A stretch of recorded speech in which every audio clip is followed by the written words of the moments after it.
the boxes. If you guys haven't done so already, please like, comment, share the videos, subscribe to the channel, hit the notification bell. With all that said and done, let's get ready to get right into this review. So this is Love After Lockup, Season 3, Episode 1. So we got a whole slew of new characters. So we all learn them because this is our first day meeting them. So we're going to learn together. So the first couple that we see is Lindsay and Scott. So Scott, we find out in this scene, Scott moved to Mississippi from upstate New York just to be closer to Lindsay because she's about to get out of jail in the next 2 days.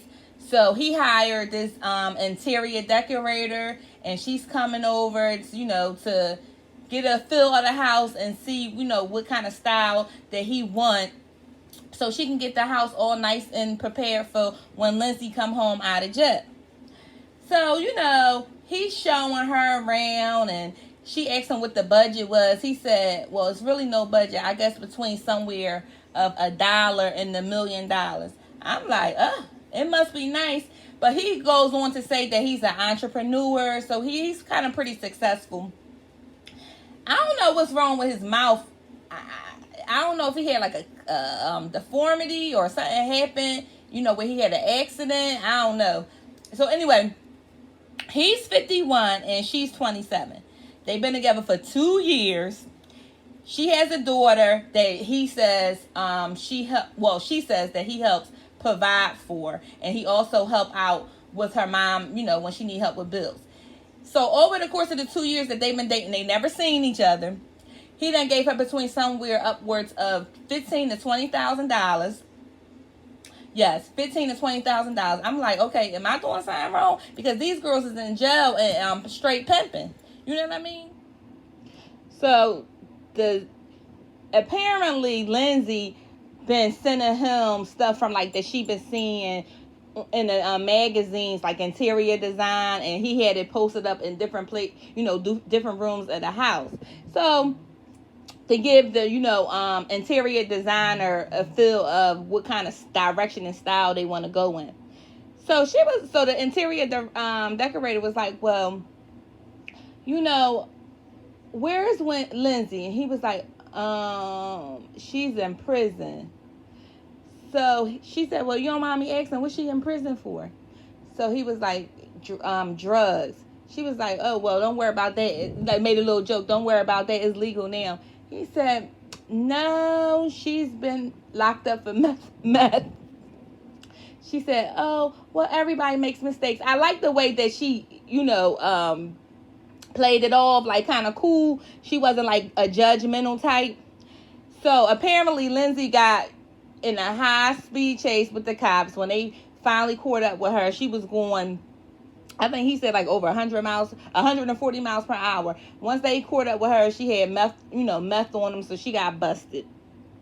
So he met her on some kind of prison website, and Lindsay was saying how she's in love with him, and she want the big house, the big ring, and the wedding. So she only worrying about his goddamn money. She was like, with all the other guys, they was just wanting her to immediately, write sex letters, and with Scott, it was different. Yeah, because Scott know how to play it cool a little bit. So he asked her, he was like, well, what kind of colors are, him speaking to the interior design lady, he was like, well, what kind of colors are for like excitement, arousement, and things like that? So she said, well, like your red, your yellows, things like that. He was like, okay, I want those colors in the bedroom. So she was talking about, you gonna need your Viagra before she come home. And she due to come home in 2 days. She was like, if she been locked up all that time too, you gonna need some help. So they was able to laugh it off. And, I kind of like him so far, but these men, it never underestimate me what they'll do for a woman. Because he talking about he not looking for like a meaningless relationship. Well, I mean, It's not, I mean, okay, you found her when she was locked up. That's your thing. That's what you want to do. But the fact that she locked up and young, and you already taking care of her mom and everything, that doesn't send like red flags that, okay, maybe this girl may be using me. If that don't send flags to you, then I don't know what will. And if your money, your business, they ain't got nothing to do with me. So moving on from them, now we have Maurice and Jessica. So we see Jessica, she's at the house with her mom and dad, and they are totally against her being with this guy. So she met him while he was in prison off of the dating site Plenty of Fish. She said at first she didn't realize he was locked up until she scrolled down and seen his pictures and realized he was, locked up, and she was like, he was fine. So she kept on with it. So he's been down 7 years. He was arrested for first-degree burglary, and apparently they've been together for 4.5 of those years. So she's saying he's her dream guy. He's a real man. I mean, I don't know. Maybe she ain't used to that. And apparently she come from a good home, upbringing. They come from 2 different walks of life. He from Compton. She's not. So her parents was basically questioning his motives. And I understand, like, everyone says, like, you don't know these people and what they really want out of you until they on the outside. Just like the dad said, you don't really know a person until they on the outside. When somebody takes freedom, they show you a different way. And he's absolutely right. And he said, with my 2 daughters, I didn't expect that. So we learned that Jessica and her sister haven't spoke since she decided that she wanted to be with Maurice. Her sister said that consider her to be a bad role model for her daughter, and she was like, she ain't want nothing to do with her. She disowned her. Jessica later said that, they lived in close proximity of one another, and they managed not to run into each other. She said she don't know if her sister purposely avoiding her or not, but she don't. So Jessica actually rode through her sister block just to see if she would see her, and she caught the sister coming out the house, checking her mail, and she got tensed up. I guess it was the producer in there. She was like, "You're scared to see her?" And she was like, "Yeah, I'm scared to see her." Like, she was actually like shaking because she didn't want her sister to confront her, and she was like, she wouldn't never. So when she spoke about her sister said she would be a bad role model for her niece, she was like, I would never do anything to harm my niece, and what I got going on with him don't have nothing to do with my family. But what she don't understand, sometimes when you break, and I'm not saying he a bad seed, he could be just a guy that made bad decisions and he learned from his decisions and he moved on. But no. So sometimes when you bring a bad seed into the mix, it can spoil you the whole bunch. It just can. And then she gonna talk about, well, because when the father and the mom was questioning him, she was like, well, when he joined the gang around like 12 or 13, she was like, and he was around bad people, but he's grown since he been in jail, and he doesn't move the same way. First of all, you don't think that, and he's from Compton, so that's telling me you live in California. You mean to tell me you don't think that he's not still in the gang because he's in jail? Gangs are rampant in jail, especially in LA. Girl, you must don't have a clue. Like, somebody really need to school you, and it might not be your parents because they from the suburbs as well. They don't know what their hood shit get down. But the dad did say, he's around a bunch of tough dudes in there, which he is, but y'all don't know to the extent of how tough these guys probably really is. Like, he running game on you and you don't even see it. So she actually married him 6 months in of them being together. She married him in jail. I don't know. So she was asking the parents, like, hopefully they can have a wedding and they'll be there this time. Dad said he got to earn that. Y'all got to earn that. He got to show me that, he's worth it. And I absolutely agree. Because you might be falling for the okie doke. That don't mean everybody else got to be going for it.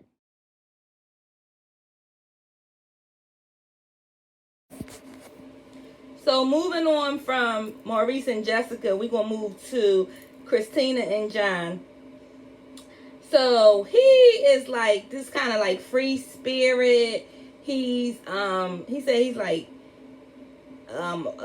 half a native blood in him, and he's kind of he's a spiritual guy. So he met Christiana on a prison dating site. So her charges is burglary, and then she got hit with a parole violation because she escaped from the halfway house. So he's been dating her for like 3 months. She's due to be released in 2 days. No one knows about her as far as his kids. He called his brother over to the house because he wants him to help him make the pickup truck into a wedding chapel, a honeymoon suite, all in one. So he came up with this grand scheme of things that he wants to marry her. As soon as she released, he wants to marry her, I guess bed her, all within 3-hour window, because she got to report to the halfway house in 3 hours after release. So the brother said, well, how do you know she even want to marry you? And he had like this dumb look because you don't even know if she's going to say yes to, the offer, and you doing all this. But I will say this, they a little handy because they put them steps together from that goddamn pickup truck. I was like, dang, I need them to come over here and do some daggone handiwork, some carpentry and things like that. They did pretty good with that. So apparently he's been married 4 times, engaged twice. He's just a son of a gun. So she ended up calling on the phone prior to the brother coming, and she was like, I can't wait to SYD. Y'all know what I'm saying. Just picture some sexual acts. That's what she's talking about. And he was like, enough. So he's highly in love with her. I guess she got him wrapped around his little fingers. And I don't know, the brother, he was like a little hesitant about it. And he said that she's been in and out of jail for 8 years. She has a substance abuse problem. She just got the typical rap sheet of druggie, his little princess. She got an extensive rap sheet, because when the daughter, Sapphire, was talking to him, he disclosed to Sapphire. Hold on, we're going to back that up, because I don't want to skip over the introducing the children part. So apparently, John has 8 children. So when Sapphire had showed up, she's 18. That's one of his daughters. So I guess they was asking him how many kids did he have, and he couldn't name them all. It took him time to actually remember how many children he actually had. I'm going to say it took him a good minute and a half. And a minute is long when someone's waiting to get something out of you. So that's how long and drawn out it was. It took him that long to actually remember how many kids he had and remember all of their names.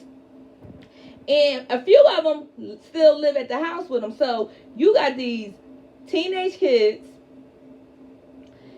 You admitted that they didn't even know you were dating anybody, yet alone about the someone that's in prison.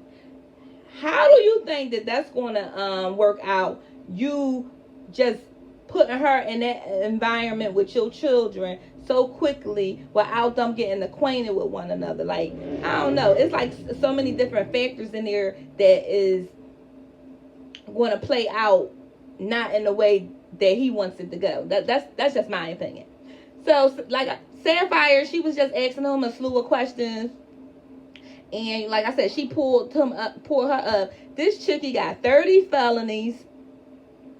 She is a scam, or no, actually, Sapphire was asking him, well, how do you know she won't get you in trouble? Because get you back in trouble and have you go back in jail. He was like, well, I've been out 10 years now and I'm strong enough, I won't do that. So apparently our good brother John here was a scam artist. So he did what you call white collar crime, and he was changing the digits on the checks. So, and making his own checks, and he got busted and did, 12 years in prison for that. But he been out for 10, so I guess he kind of, I I guess he kind of learned his lesson with that. But you know, sometimes when you got somebody else like this coming back into your circle, who knows what kind of demon she might spark up. The daughter was asking him, well, how do you, is she whatever religion they study, or it's just like a spiritual within the native culture, because she's Christian.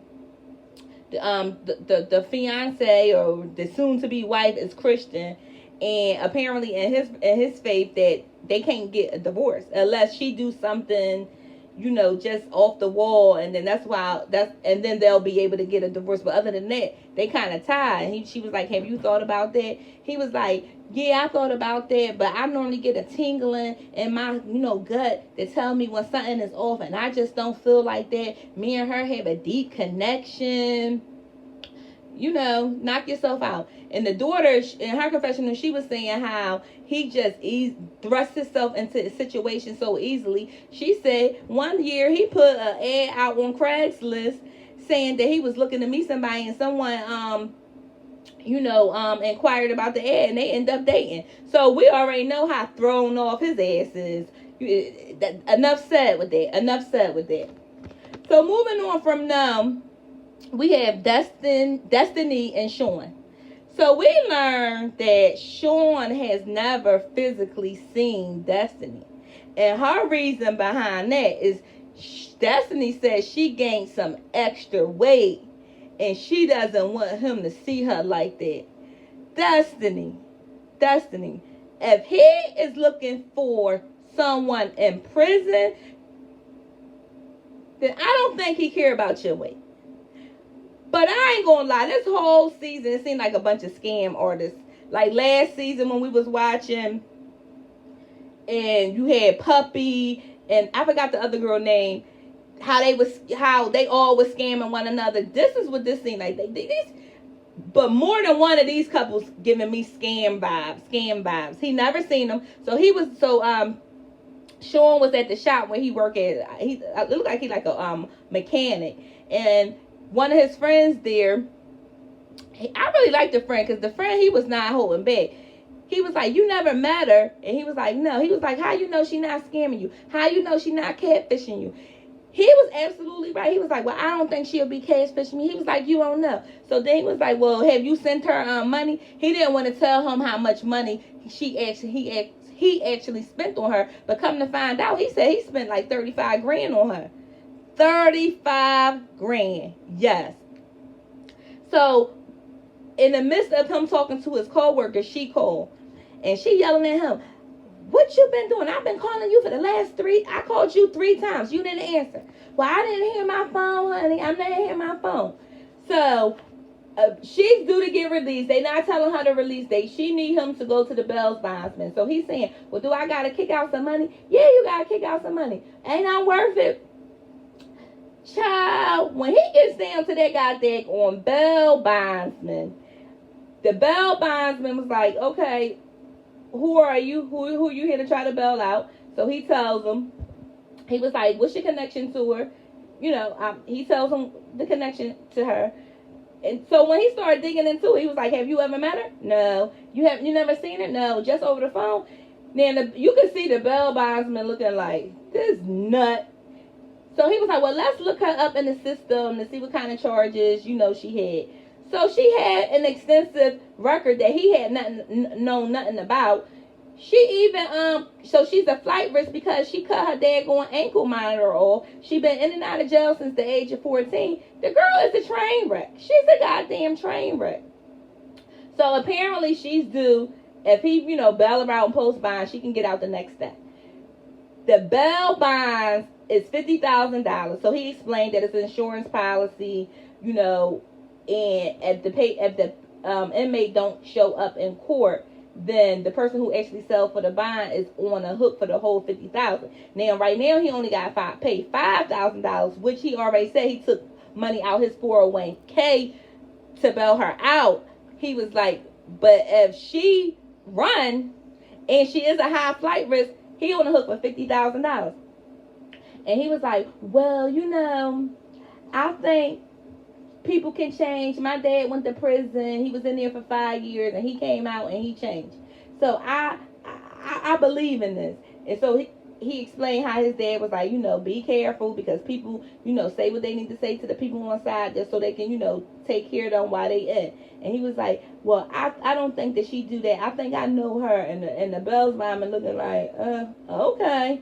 Because I know what I'm looking in these files, and she seemed kind of suspect. That's the vibe I was getting off the Bell's bombing, because he was like, a lot of times more, he said he's been doing this for 30 years, and he said, and more times than none, these people are getting scammed. But his co-worker said that he lead with his heart, he's too trusting, and that's going to get him jammed up. And you're absolutely right. But why can't I come across a fool like this? Not saying that I would want to use nobody, but damn, y'all just giving out y'all goddamn money. Like, let me get some. And he says that he was already in a long-term relationship. He was with his ex for 22 years. He had 6 kids with her, and he got some kind of secret that he hiding that we don't know nothing about yet. So that's going to probably come out as the season move along, and I'm curious to see what his secret is. Maybe he's still married. I don't know. But it's interesting. And I will say, some of these characters, they look like they could be part of, result of like an incestuous relationship. And some of them look a little weird. But, I mean, that's just me.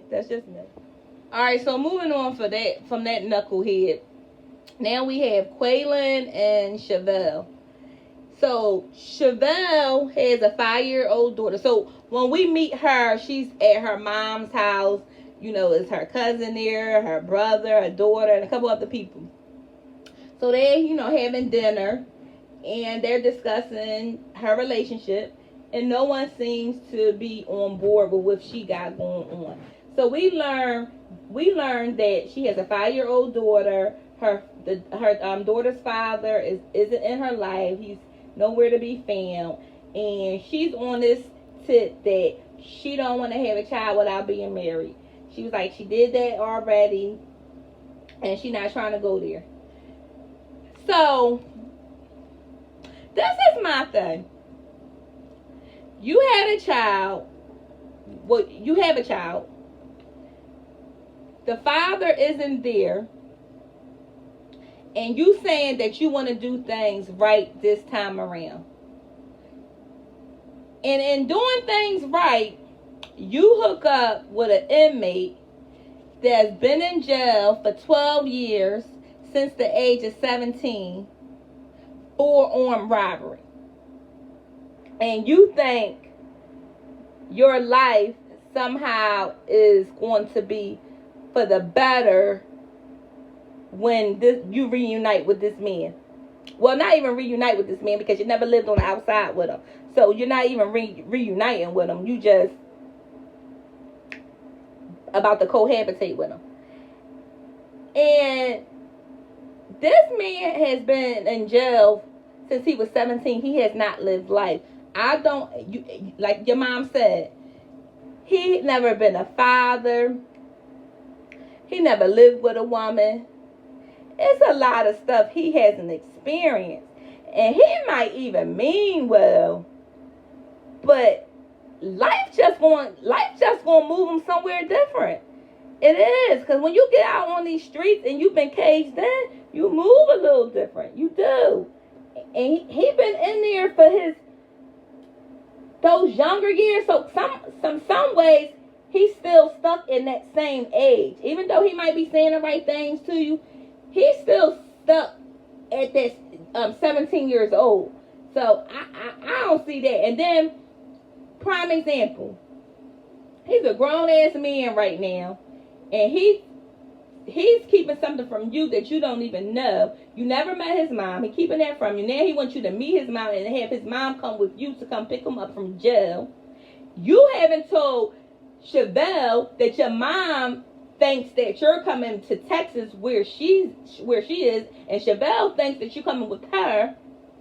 So you can, and you saying you torn between the two of them, so you can't even man up and say to your mom, like, I'm riding with my woman, this is where I'm going to be, this is what I'm going to do. And that is why I said he is still stuck at the age of 17. Because any grown man would have been able to say to their mother, I'm going with my woman, point blank, period. But he wasn't able to do that. He wasn't able to do that. So my point has been proven already without me having to even see the rest of the show. So anyway, I guess it was, that was her cousin. He was saying, you know, he disapproved of him. He said, because you only know who he wants you to know. You don't know the real Quaylon, however you pronounce his wrong name, because she pronounced his name wrong. She does, and I'm pretty sure he knows how to pronounce his own name, because she pronounced it different from what he pronounced. And her brother was saying, like, they gonna have to prove it to him. He was kind of like over it, like, and you want the best for your siblings. The mom said, because if the mom basically said, I want this to work, she was like, because if he hurt you, he's going to hurt that little girl, and if you, which is her daughter. And she was like, and if he hurt her, you going to hurt me, you going to tear it apart. Like, she don't want that. Like, it runs deep. Like, they all a close-knit family. And apparently they've been through some things before. She said that she was an inspiring rapper back, some years back. Her family got in contact with this producer up in New York, and he scammed them out of $15,000. Now, she already said that she gave Quaylon $5,000 already. And she was like, well, I don't think it's going to be a repeat of what happened to us back, with the producer. I don't think he's scamming me. And I don't think he's scamming her. I really think he truly feel for her. I'm pretty sure he really got feelings for her. I don't think he intentionally scamming her. I just think that when life hit him, he going to move a little different. Because he was saying that when he first came into jail, he was angry. He felt like he never experienced prom. He never experienced a lot of things. He had like a brick on his heart, and Chevelle came along, and she softened his heart, and she made him a better man. So they met through her friend, ex-boyfriend. He wanted to meet, he wanted to talk to somebody. They kind of hooked that up, and then they've been banging ever since. So he's due to be released soon, because everybody got like a week release or 2-day release. Everybody is coming home real soon. So we shall see, because she's a little nervous about meeting the mom, because she said the mom is, controlling, and she tried to have sex with her man, and she like, well, how am I supposed to be doing that if the mom there? Because it ain't gonna happen. And he's talking about he can't wait to go to the hotel. She gonna have some nice lingerie on and chocolate, and he gonna come there. Well, he said he gonna come there, I guess he said something to the line of looking all sexy, or something to the effect of that. And I'm looking like, oh, okay. But Chevelle, and I hate to, listen, I'm not one to try to tear nobody down, but I gotta call stuff sometimes how I see it. Chevelle, I don't know who told you that wig and that lipstick was cute on you, but one of them gotta go. And if you don't, really both of them gotta go. But I'm gonna give you your choice of which one you want to go, because they ain't working. They're not working. So that's all I got for this episode. And like, this seemed like it's gonna be a season for the history books, because there's a lot of scamming going on with these people, and something just not right. But we're gonna watch it, and we're gonna see how it unfolds. So that's all I have. If you guys like the content, please feel free to like, comment, and subscribe, and don't forget to holler at your girl.